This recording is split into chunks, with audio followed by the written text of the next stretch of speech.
and 8th special presentation.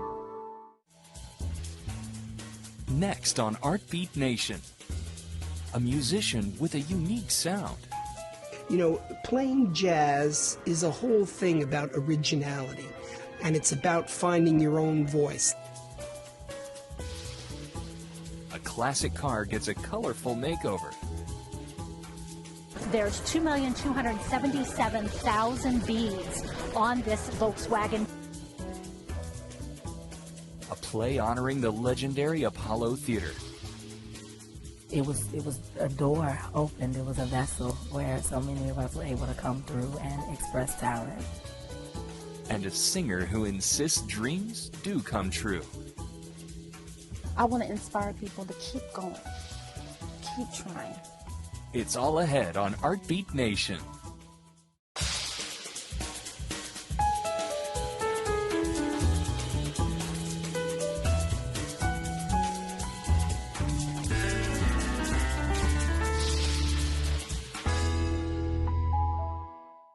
Funding for Artbeat Nation is made possible by contributions to aid from viewers like you. Thank you. First, we hear the music of David Krakauer, a world-class clarinetist, known for the intensity with which he interprets a wide range of musical genres. Here's a look at how he merges traditional and avant-garde sounds in his music.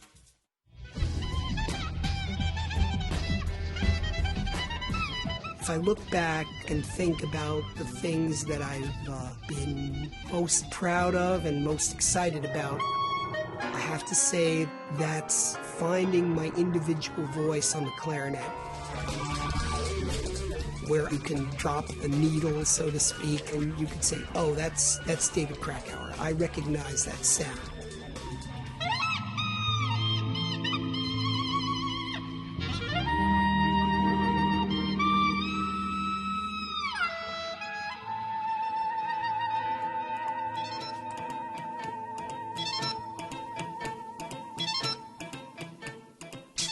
I played the piano when I was 5, but it didn't catch.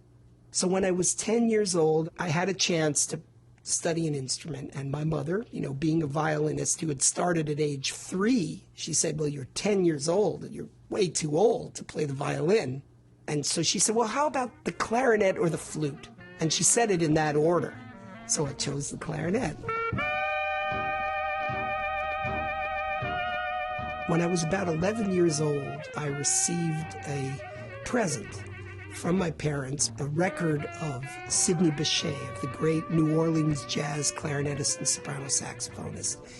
And, you know, while I had heard music growing up, I took it for granted a little bit. But when I heard Sidney Bechet, I kind of sort of connected the dots. I was able to say, oh, this is what music can do. Music can communicate on this level. So he kind of became my teacher who I'd never met. Through high school, I was playing jazz and classical at the same time. And then musicians who knew me were saying, you should focus on classical because you're like all over the place. And I was also feeling like, you know, playing jazz is a whole thing about originality, and it's about finding your own voice. So I started getting these big doubts when I was in my early 20s. So basically, I stopped playing jazz, and I said, okay, I'm going to focus on classical music. But sort of secretly, I was experimenting with weird sounds on the clarinet and sort of weird kind of avant-garde improvising.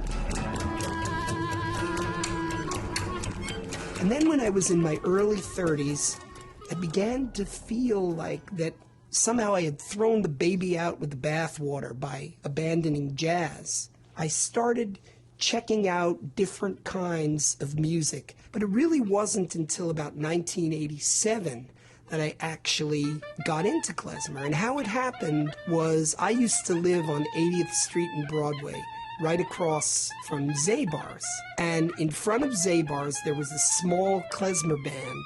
And several months later, I was on the 104 bus in New York City, and this woman walks in the door, and I said, "Oh, wow, you're the accordion player in that klezmer band in front of Zabar's." And she said, "You know, our clarinetist is leaving, and we're looking for a clarinet player."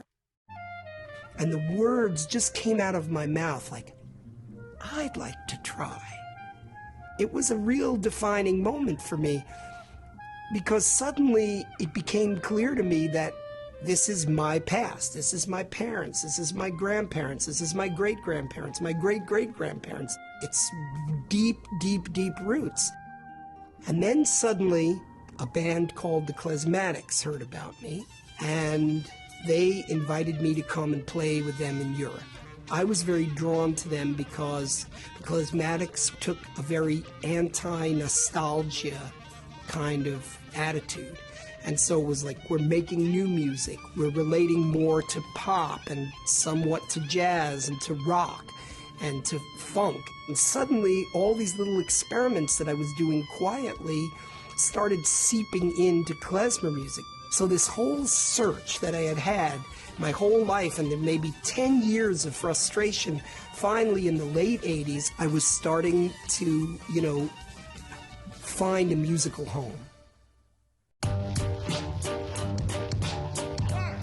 Another important collaboration is with a young Canadian beat architect and producer, and his nom de plume is So Called. And So Called and I met at a klezmer festival called Klez Canada up near Montreal. And So Called brought me this CD that he had basically made in his home studio, and it was called the Hip Hop Seder. And it was absolutely brilliant. He found this beautiful mix of samples of old Yiddish theater and klezmer and Hasidic nigunim, and so I asked him to be a featured artist with my band Klezmer Madness. And then So Called said, "What about Fred Wesley?" Fred Wesley was James Brown's trombonist and arranger from the late 60s, early 70s, doing the horn arrangements with Parliament Funkadelic. One could argue that he almost created funk. And so we contacted Fred, and then so we were in a room together. So Called hit one of his beats for this tune called Balabusta. And Fred started improvising, I started improvising with him, and we knew suddenly we had chemistry. We formed a real band, which we call Abraham Incorporated, because obviously Abraham is a kind of a great figure for Jews, for Christians, for Muslims, is sort of a great unifying father figure.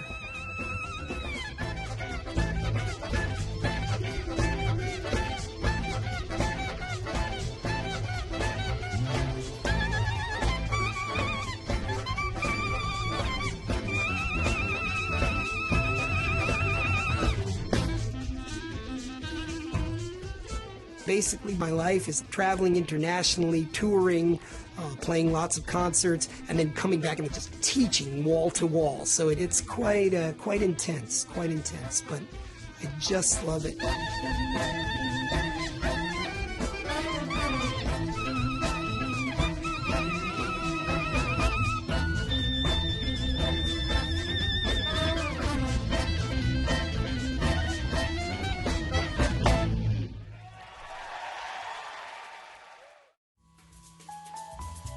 David Krakauer tours the world with this ensemble, Klezmer Madness and Abraham Inc.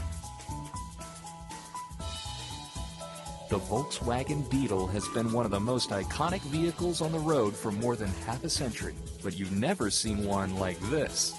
Check out how this classic car became a canvas for some unique folk art.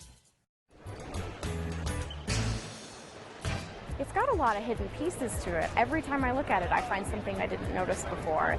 I think it's so exciting that the Volchol is here on exhibit at the Denver International Airport.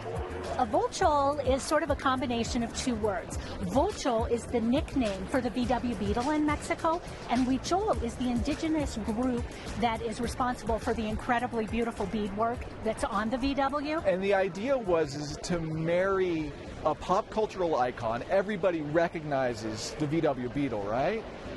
To take that concept and merge it with the traditional craft to create something that is both very contemporary and very ancient.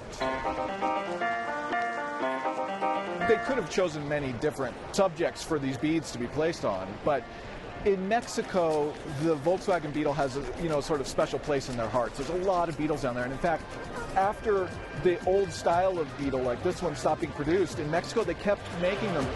This is something that you can see everywhere around the country. And so when they're thinking of an automobile that sort of resonates in their culture, that was the first thing that came to mind. Unlike anything else that you might ever get to see. This 1990 Volkswagen Bug. Over a course of 7 months, it was being created. 9,000 total hours of work went into this. And there's 2,277,000 beads on this Volkswagen Beetle. They use tweezers and pick up each one of these individual beads, which are considered seed beads. They're very, very small. They hand beaded them directly to the surface using a resin-based glue. And the interior of the VW Bug also has a lot of beadwork as well as yarn that has been sewn directly into the upholstery to continue that pattern. The Huichol are descendants of the Aztecs in Mexico. They number about 18,000, and they're found predominantly in the mountainous regions of the states of Jalisco and Nayarit, which are in the west central part of Mexico. They're very, very well known for this incredible beadwork and yarn work as well.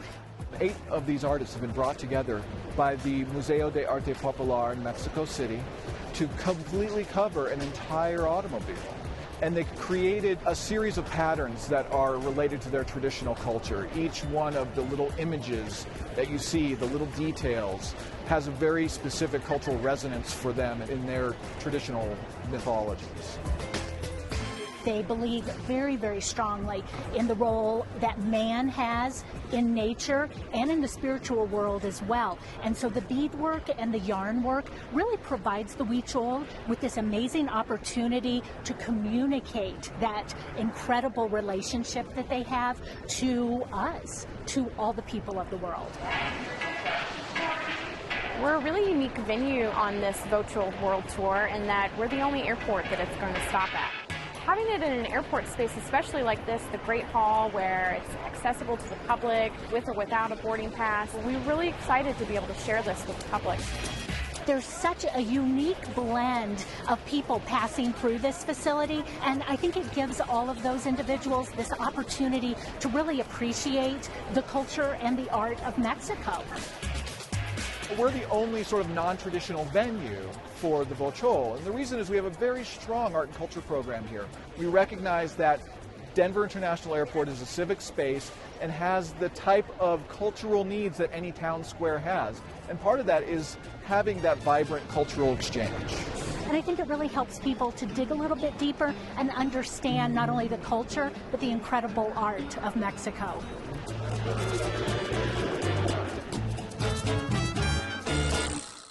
The beaded Volkswagen has been on display at the Smithsonian in Washington, D.C., at the San Diego Art Museum, and in Mexico.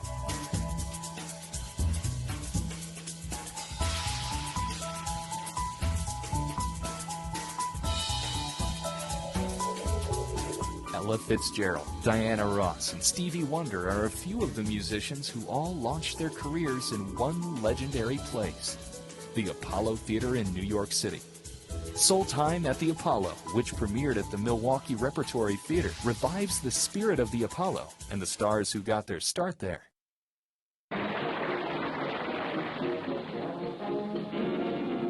During its 75-year history, the Apollo Theater has hosted generations of the best talent in the world. Soul Time at the Apollo is a tribute to the singers, the dancers, and the comedians who have graced its boards.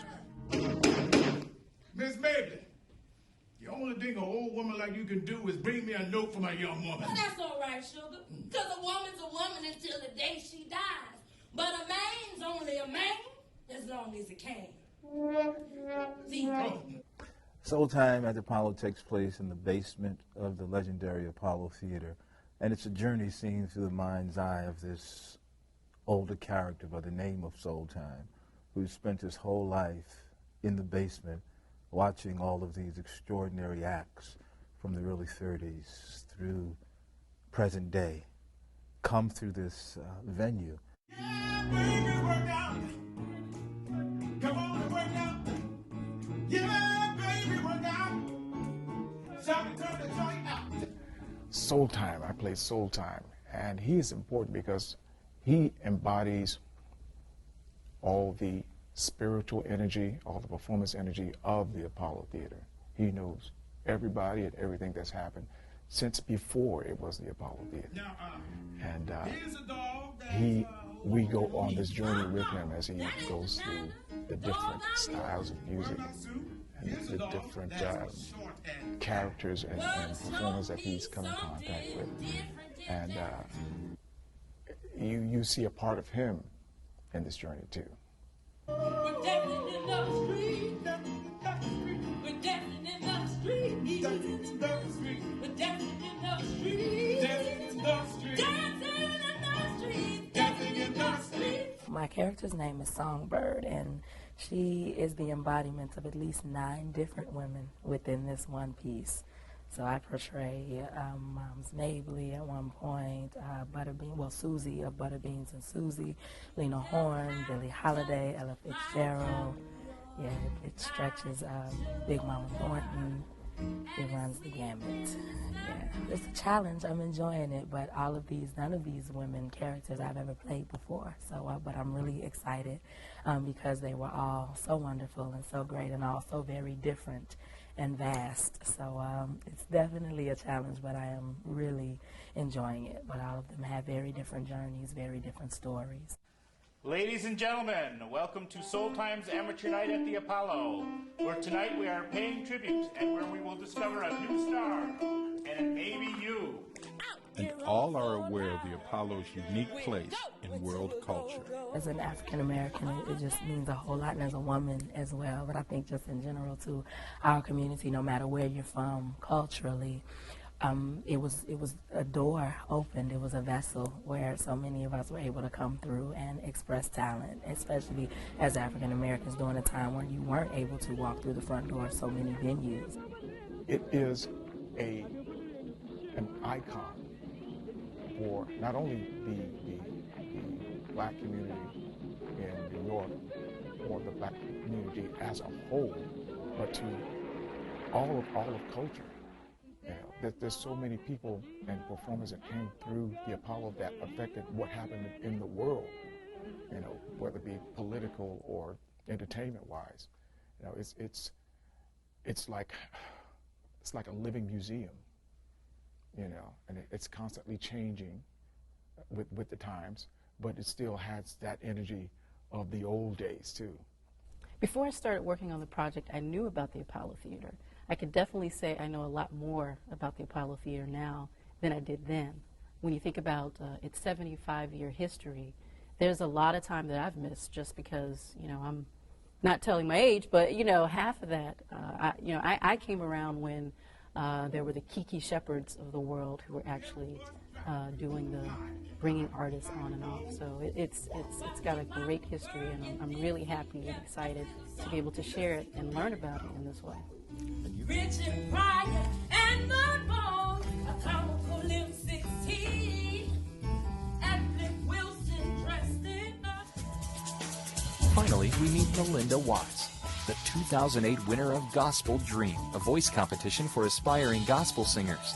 Watts started singing as a child, and now she's a superstar in the gospel music world. Rob Stewart talks with Watts about her passion for making music. I can't help myself, I don't hold it all inside, I just gotta let it out. Sometimes I scream, sometimes I shout. Well, here is proof that dreams come true. We are standing on the stage of the South Sacramento Christian Center with nationally known recording artist Melinda Watts. Good to see you. Hi, good to see you. Thanks for meeting us here. Thank and you are the winner of the Gospel Dream competition nationwide. Congratulations. Yes, thank you so much. Melinda Watts. Congratulations. Enjoy this moment, Melinda. Melinda Watts, everybody. What an honor. It is an honor. It was amazing. You know, there were thousands of people who auditioned across the country, and, you know, God saw fit for me to win, and it's really a special time in my life to be living out my dream of singing. And was this a dream that you always had, Melinda? Because you can really sing. I mean, you can blow it out. Thank you.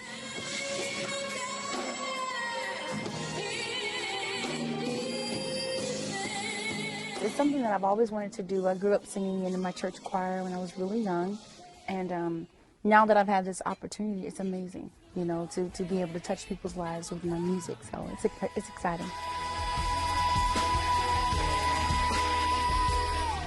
The Gospel Dream judges said you had star power from the second they saw you. You know, that's shocking for me. I didn't grow up thinking I want to be this amazing star, I want to be this or that. It was just kind of like I had this gift, and I knew for certain without a shadow of a doubt that I wanted to sing for God. So to have that reaction is exciting, and it's humbling as well. One of the lines in one of your beautiful songs that I heard you sing says, "There's been a change inside of me."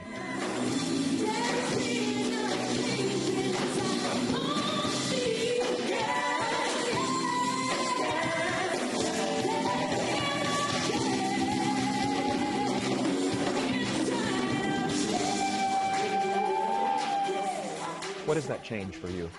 The change for me is when I accepted Christ into my life. You know, I was a young lady with a lot of issues, depression. I suffered with different things. And so when I sing about my joy and my faith and my life, it's that light of Christ that shines through me that really set me free. And that's why I'm so excited. It's more than just singing for me. It's really my testimony and me wanting to share this good news with other people. Melinda Watts, everybody, Melinda Watts. My goal now is to help other people realize their dreams, because I'm living mine, you know, and everything that I do, I want to help someone else, you know, whether it's in the community with young people, whether it's older people, whether it's the homeless. I want to help someone else now. You also said that you wanted to inspire people to follow their dreams. Yes.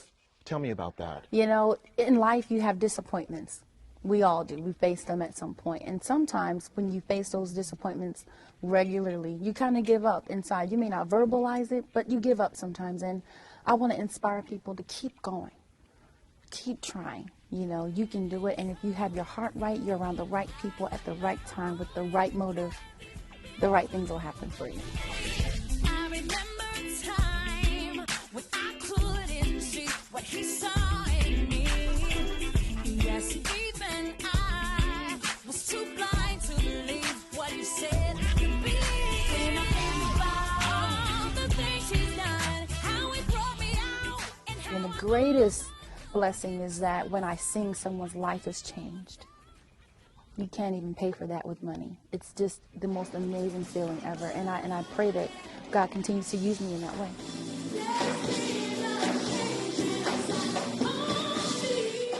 Well, I'll tell you, we all feel the love and strength when you perform. It is such a blessing to watch you, Melinda. Thank you. Congratulations. Thank you so much. Here with Melinda Watts in South Sacramento.